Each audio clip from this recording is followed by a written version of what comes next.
নমস্কার বন্ধুরা, শিলেখা রান্না করে চলুন। আছে গুড়জালি মাছ আমি সর্ষে বাটা দিয়ে করে দেখাচ্ছি। আমি নুন হলুদ মাখিয়ে নিচ্ছি। আমি সর্ষে তেলেই করছি জিনিসটা। তেলটা গরম হয়ে গেছে, আমি মাছগুলো দিয়ে দিচ্ছি। ভাজা ভাজা হয়ে গেছে, আমি মাছটাকে এবার তুলে নিচ্ছি। তো কালো জিরে এখানে দিলাম, লঙ্কা ছোট ছোট টুকরো করা হয়েছে 10-12টা। সাথে আমি হলুদটা দিয়ে দিলাম, আন্দাজ মতন নুনটা দিয়ে দিলাম। এখানে 2 চামচের মতন বড় চামচে টক দই ব্যবহার করলাম। মশলাটা কষা হচ্ছে। আর এখানে আমি কালো সর্ষে সাদা সর্ষে দুটোই বেটে নিয়েছিলাম, এটাকে আমি ছেঁকে নেবো জল দিয়ে, ছাঁকনি দিয়ে। ভালোভাবে ফুটে গেছে, আমি আমার মাছগুলো দিয়ে দিচ্ছি।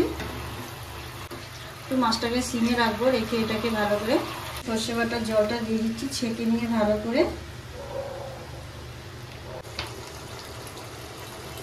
সর্ষে বাটাতে তাড়াতাড়ি, খুব সহজে তাড়াতাড়ি হয়ে যাবে। তা দেখে যদি ভালো লাগে প্লিজ আমাকে সাবস্ক্রাইব করে, লাইক করে আর কমেন্ট করুন।